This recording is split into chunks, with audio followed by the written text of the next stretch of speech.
Welcome to the Nerd Party.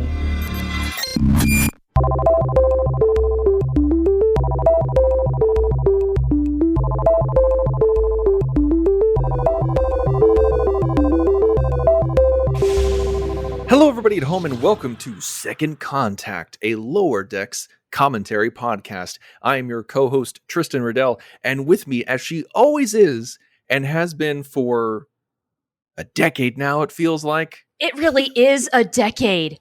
We are not that old, Tristan, are we? I guess we are. Schmidt.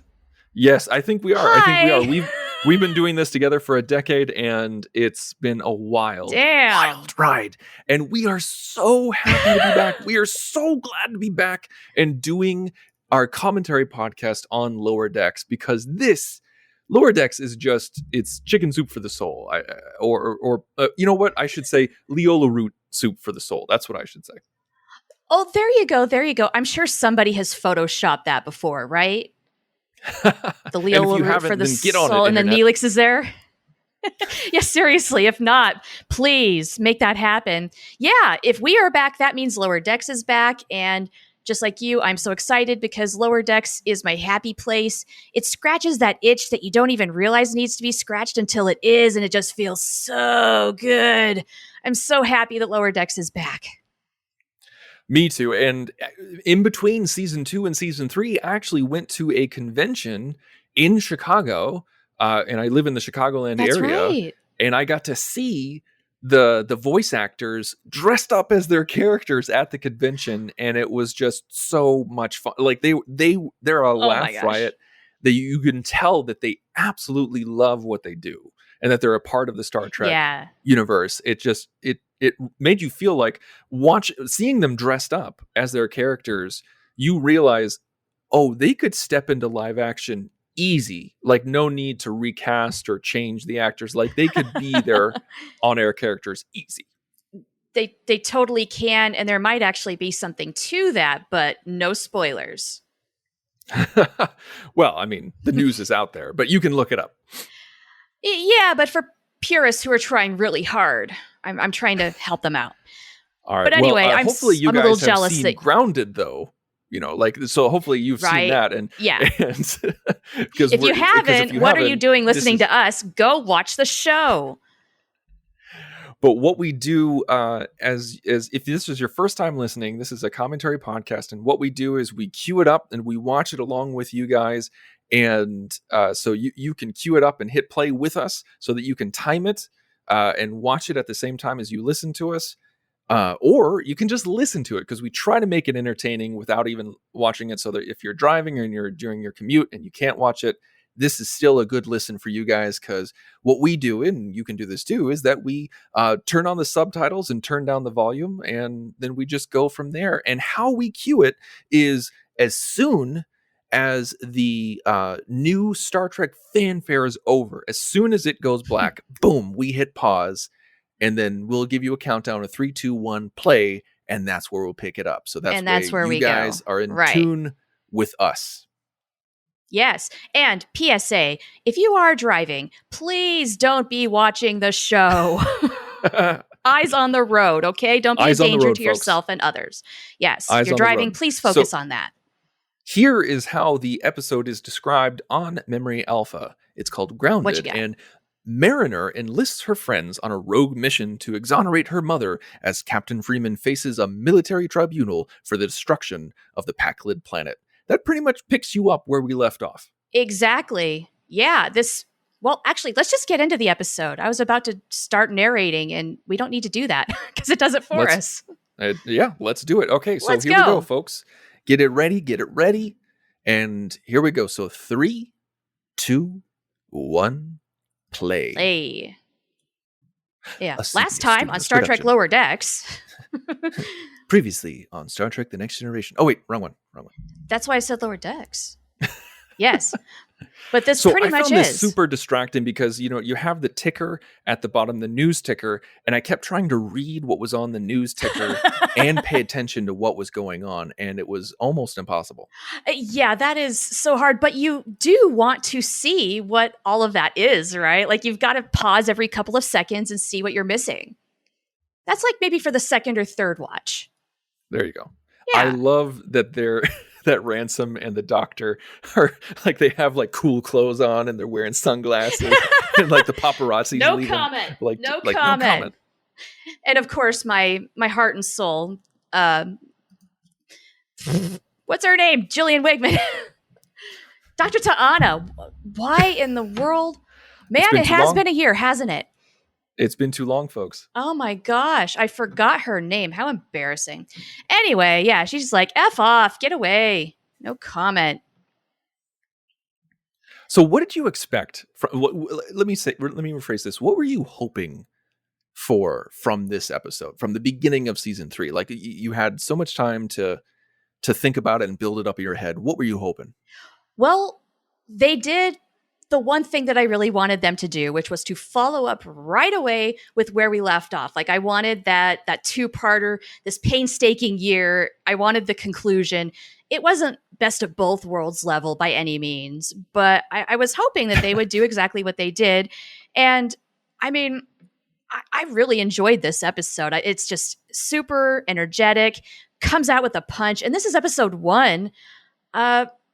If this is the way the season is starting, I can't wait to see what they keep doing as they keep building, because they're doing such a good job of that. And I feel like that's apparent in this episode as we keep going. Now, how about you? Did you have any expectations?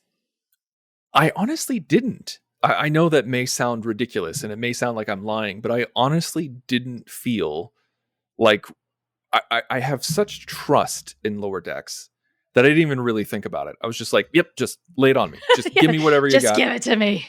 Just let me know whatever it is, and I'll take it, because it'll be great. Yeah, that much is for sure. You know it's going to be good. And somehow, in my opinion, this show just somehow it keeps managing to get better. I even tweeted Mike McMahon, like, how do you guys do it? How do you keep making this show even better? Because it started off so strong, and yet they are. And later on, it occurred to me, it's because they're making these relationships that much more complex, and that can only come with time and development. But they're doing it, and they're doing it well. Now, did we have the crystalline entity in the intro last season, or is this new? That's a good question. I always wonder how much this is. I think it was there before, but don't quote me on that. Yeah, I could be. Like, I thought it was like Romulan's first season, and then it was Romulan Pakleds in the first season, then Romulan Pakleds and Klingons in the second season, and then I think it's Romulan Pakleds, Klingons, and now the crystalline entity. Whew. I'm sure Trek Core or Memory Alpha has that set up. Sure. We just need to go read it. So we have a return to the vineyard. Yeah, the vineyard. Boimler is, of course, dressed as Picard in All Good Things. Of course. Right, very much derivative of this, but it's not for wine. He's not making wine. He's making raisins, which he hates. I love that so much. He just can't stand it. And also, I mean, I know we're like the sun-made maiden. So deliberate. I love it. She is dressed like the sun-made maiden, and that is just absolutely perfect. Yes. For making raisins. Yes, now, is. Sorry. Oh, go ahead. As is go for it. Bradward's whole thing, like, he just does not care at all about these women that are practically trying to jump on him. He's just like, no, hose off, get away. So I wanted to ask you about that. Like, what did you think of that? Like, it clearly it's just a joke because Bradward is completely oblivious to all these women coming on to him. He's not great at romance. Yeah. Why do you think these women are throwing themselves at it? Is it just for the joke, or do you think that purple-haired, golden god just has that je ne sais quoi? Tell you what, I think the purple hair can't hurt. And then also, he is, I guess, the presumed inheritor of this legacy raisin farm, and he's the young hot Boimler who will maybe someday, maybe not, take over the farm. And so they want to be in his good graces. And so, yeah, I think it's a little bit of sucking up. I think it's, they do find him sexy. But of course he's oblivious because he wants nothing but to get out of here. I love that so much. Like, he's actually willing to go with whatever Mariner has in mind for once. And it gets it gets more and more ridiculous with each girl that comes up. I need help getting absolutely. naked. You know? Yeah, come on. No, you don't. And now, Sisko's makes an appearance. Yes. How much did you love this? And Rutherford is wearing a Jake sweater. He sure is, and he looks really good in it. And they're eating gumbo. And later on, we're going to get closer up on the Ketracel white hot sauce. But I loved that detail. Now, I got a question for you. When it comes to hot sauce and spicy things, are you more of a Mariner or a Boimler? I'm in between. I'm very much in between. Okay, so like maybe a Tandy or Rutherford. I think I'm either a Tandy or a Rutherford. I'm probably more of a Rutherford because, Mariner just loads it up and it feels nothing. Boimler vomits at the first little bit. I am definitely in the middle. Okay, fair enough. And then I'm a Mariner. pretty sure Boimler is wearing a Sisko jacket. Is that it? Like, is this what he wore when he was on Earth? It sure seems like it. And if it's not, it should have been. But yeah, I'm pretty sure it is. I think so. They're definitely going for the 24th century fashion statements. And I love. In this episode, we're getting Mariner, who's her, typical obsessed. Like nothing can stop her. She's single-minded. She has a vision. She's single-minded tunnel vision. She is. This is her character to a T. It is. She's going absolutely bat crap crazy. Really wants to help her mom. Will do anything she can to help her mom. Does not know how. Just doesn't want to be on this whack planet, which I love that. Earth is whack. It's like, what is that big red thing? Like, that's the Golden Gate Bridge. Nobody drives here. Why do we have this? Right? Isn't it a bunch of solar panels in the future? It depends. They've gone back and forth. It's a huge continuity mistake. Okay. That's why I can't remember. And you can't help but love this sweet old man, right? I love that he's onto them from the get-go. He just calls it out immediately. He's just like, usually people like right. Why else would anybody see him? Yeah. But he takes it so cool. He's like, it's fine. I'll make soup. And I do appreciate him wearing the Voyager era uniform. I didn't even notice that. You're right. And he has the chief petty officer insignia. Yeah. Like O'Brien had. Yeah. And of course, we have the throwback, transporters in the back, where I'm sure that you could match from every single era of Star Trek. Another place to freeze frame and then identify them all, because of course we can. And Mariner just did the double-fisted raise where she was about to knock him out. Oh, yeah. It is classic Star Trek fighting style where you put your hands together. No one can survive the double-fisted punch. Well, unless butterscotch candies are involved, and then they just interrupt everything. That's true. He's so sweet. Don't cry. Don't get upset. It's okay. You were going to try and knock me out. It's happened before. Yeah, we all know Denny. We've all known a Denny. Denny, yeah, and you can't help but love Denny. He's just so sweet. He means so well. Even though he can't really help in this situation, but it's not his fault. He really would help you out. That's the thing. You don't have to knock him out. You just have to ask him. Now, there was a picture of a young woman in the background in uniform. So was there? I wonder who that is to him. Whether it's a daughter, granddaughter, sweetheart. Who knows? Who knows? It's the 25th century. Yeah, I did not notice that. So I hope that's going to call back later and we find out who that is. Wait, no, it's not the 25th century. I'm sorry, I got confused. Picard is in the 25th century. This is 2382. Right, still the very late 24th century then. Oh, now, okay. This warmed my heart as the music swells and we zoom in on Bozeman, Montana. I really want to go to this theme park. Like, it looks fun. I want to go to Thirst Contact and get a churro and then go on the Phoenix. And oh my gosh. And everybody's wearing like a Zephram Cochrane hat. Yes. Like he had in First Contact. You've got to do it. You've got to go dance by the jukebox. You've got to slide down the Vulcan ship. I mean, come on. How cool is this? I love that it's just a little bit cheesy, like all theme parks are. And yet, like, come on, you can't help yourself. If they were to actually build it, we would come. Oh my gosh, absolutely. And Zephyrin Cochrane's voice is James Cromwell. Yes, who played they Zephyrin got Cochrane. him. They got James Cromwell. That made me like insanely happy for some reason, just hearing his voice again. I just love this so much. I'm so glad that he's down to come back to Star Trek whenever he can and whenever he's asked, because he's a Star Trek veteran, even well before First Contact came about. Like, he's played multiple aliens. And just a legend in general, a living legend. Guy has a lot of things to do, but he did Lower Decks. Now, what is it with churros again? Like, what's the connection? Like, isn't there a Star Trek connection with just that? Kind of like a Mexican dessert. You know, it's the Cerritos, churros. Well, I know it's a Mexican dessert, but I couldn't remember if there was some sort of Lower Decks connection to churros. But I guess it's just, you're at a theme park, you're going to have a churro, you know, like Disneyland, right? Kind of thing. You're probably not going to be eating burritos because that's normally what the crew is eating, but they're not on the ship, so churros it is. We're going to eat snack food.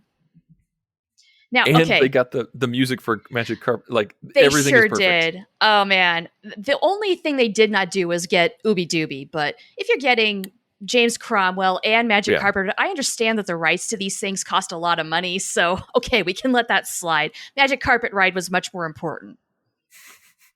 And I love the fact that Zephyrin Cochrane says, "Let's rock and roll." So great. Yeah, no, this is this was really great. Like, seeing it's such an extreme throwback. Like, it is, because that's the thing about Lower Decks, is that it's unabashedly nostalgic. Like, that's the entire point of the show. 100%. Yeah, it really captures the magic of Star Trek First Contact. Like, you really feel like you're like right back in that. It brings all those happy feelings.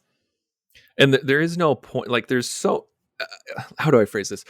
So many times, especially with New Trek, people have often criticized it for being nostalgic or leaning too hard on the past or having too many cameos or references and things like that. Sure. But with Lower Decks, there's no sense of quote unquote selling out, because that's the entire point of the show, is you play the Easter egg game when you watch it. Right. That is a part of its branding. There is no limit unless it were to detract from the story.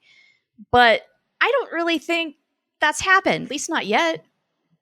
Yeah, I mean, that's the thing. Like, with this whole First Contact thing, the reason why they're there is to steal the ship so they can get to space. It's not just like, oh, and then let's go to, Bozeman just because. It's like, no, there's a specific reason they're going there. Yeah, there's a real, actual good story about this. It's pretty good, pretty well done. So now, in this scene, we find out that Boimler's hair is not naturally purple. Which begs the question, what color is it naturally? Any guesses? I'm a little miffed at them. Really? For making that dyed, because I wanted some sort of weird sci-fi reasoning as to why his hair was purple. I wanted to know he had like some sort of, great grandfather that was an alien. That would have been cool. And that gene snuck in or something like that. I wanted not something like it's just lame because he dies. No, I didn't like that.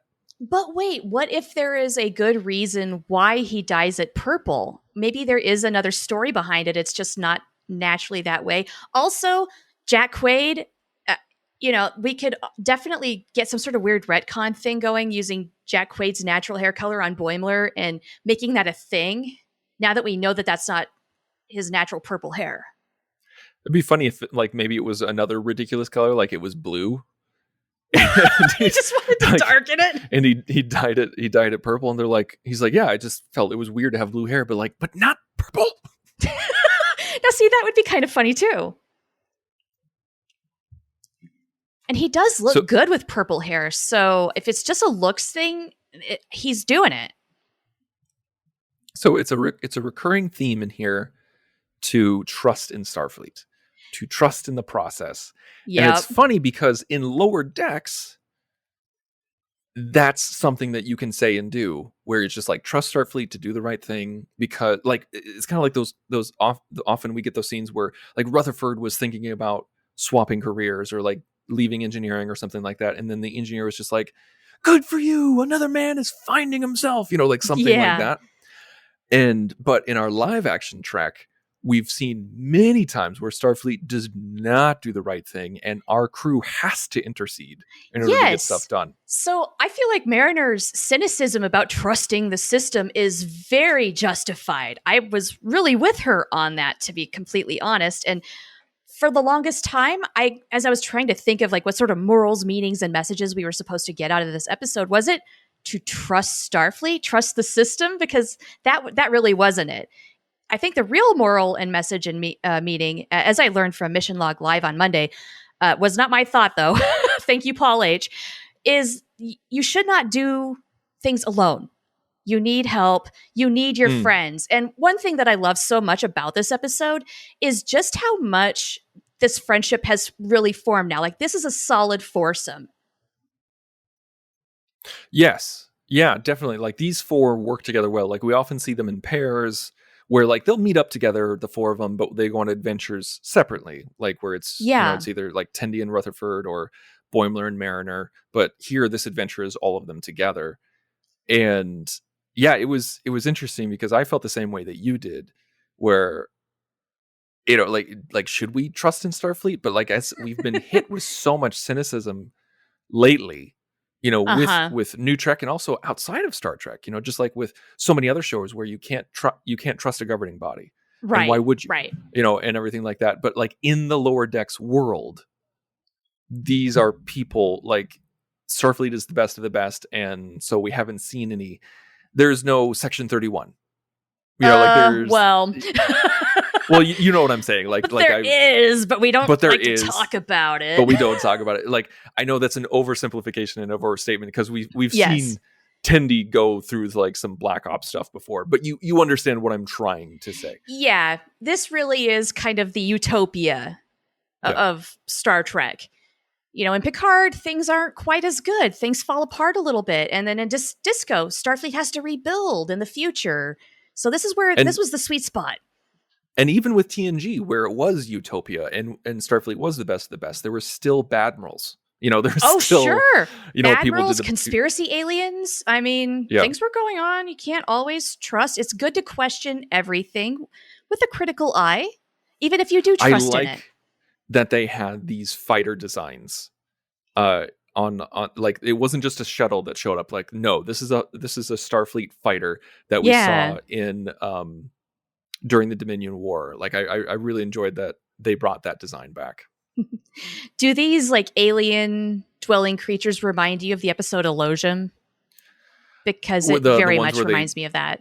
Yeah, that's what I thought. I thought they were going to say like, oh, they flatulate, like that's how they travel through space. I was expecting them to call them space sperm, basically, but they're actually having an orgy on the Cerritos. So I think they actually one-upped a bit.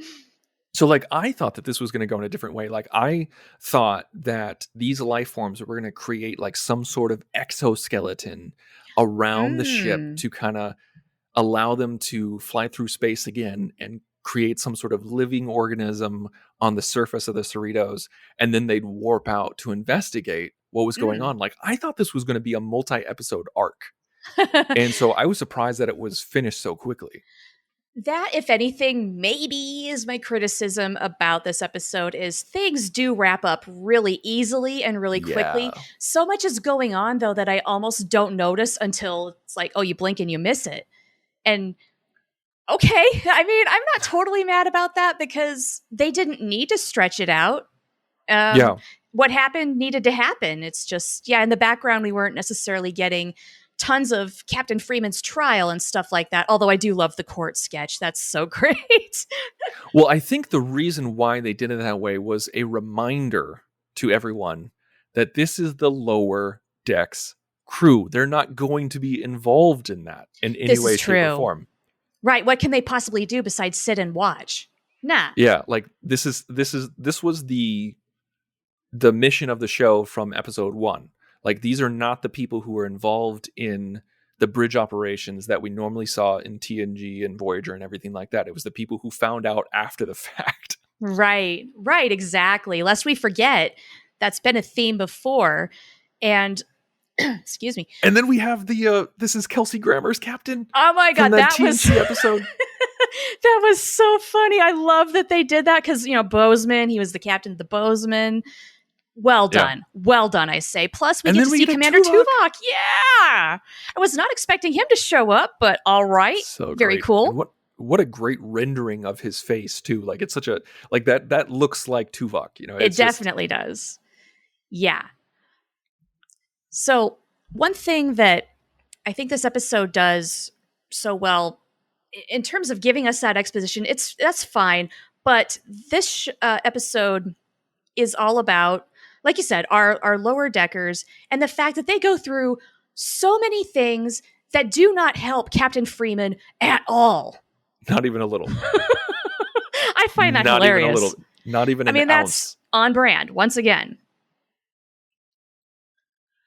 And yeah, I like that her dad reinforced that. It's just like, I told you to trust Starfleet. And the friends are like, just trust the process. Yeah, but it's hard to do that when you've been burned before. Oh, yeah. So this episode has shown me that I want to see the bridge crew in those cool outfits more. I want to see. Nice. And the other thing I love in this episode is, starting right about now, Mariner and Freeman, their relationship, it's gotten so complicated. There's so many things behind why they have this friction between them. I mean, there's definitely love in this relationship, but it's also very frustrating for them both, probably because they're too much alike. I think that's even been said before.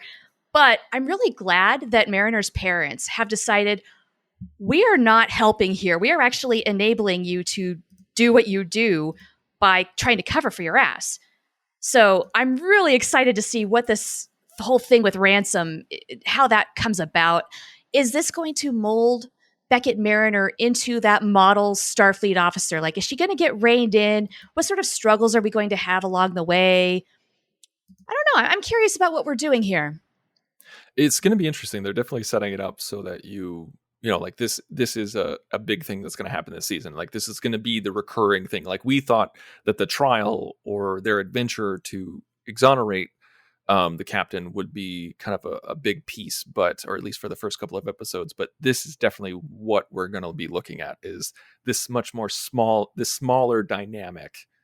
And which is, you know, very, very lower decks for the reasons that we talked about earlier. It's that, like, these aren't the big missions. This isn't going to be the big arc. This isn't Discovery. You know, this is lower decks. And so it's going to be about Mariner dealing with Ransom in her own way. And now they've laid the groundwork for a lot of, you know, sexual tension between Ransom and Mariner. So it makes you wonder, like, what, you know, like, what's going to happen, if anything, like, it is. Yeah. Will they even go there? Yeah. Will they go there? Will they not? You know, I think it's fine either way. Like, if they don't touch on it, that's fine. Yeah. I don't know if I care if they do or not. Yeah. If they do, they need to make it weird in a good way, because it's going to be weird. Because that's lower decks. It's got to be weird. Like, I cannot see them having some sort of relationship. I think that would be odd. So it's got to be weird. Jennifer. Yes, that's right. We saw Jennifer. So what's going to happen there? You know, like, right? What is? That's what I'd really like to check up on, is like, how are Beckett and Jennifer doing? You know, is their relationship progressing? Is it going anywhere? Or is this just kind of a fun fling for the time being? Yeah, absolutely. I'd like to know more about that. But that's episode 1, season 3, the opener. That's it. It's in the can. I am so excited that we're back. I cannot wait to do this again, and with episode 2. And you know what, guys? Please let us know what you think of this episode. You can tweet us at Join Nerd Party. You can find us on Facebook at The Nerd Party, on Instagram at The Nerd Party. And you can also email us by going to thenerdparty.com/contact, selecting our show, filling out the form, and it'll send us an email. Let us know what you think. And as always, please, you know, go to Apple, iTunes, and Spreaker, or whatever you want to call it, and give us a review. Because the more we get reviews, we shows live and die by that. But we're doing this for the love, and we want to hear from you regardless. So please tune in next week when we do episode 2 of season 3. Join the revolution. Join the Nerd Party.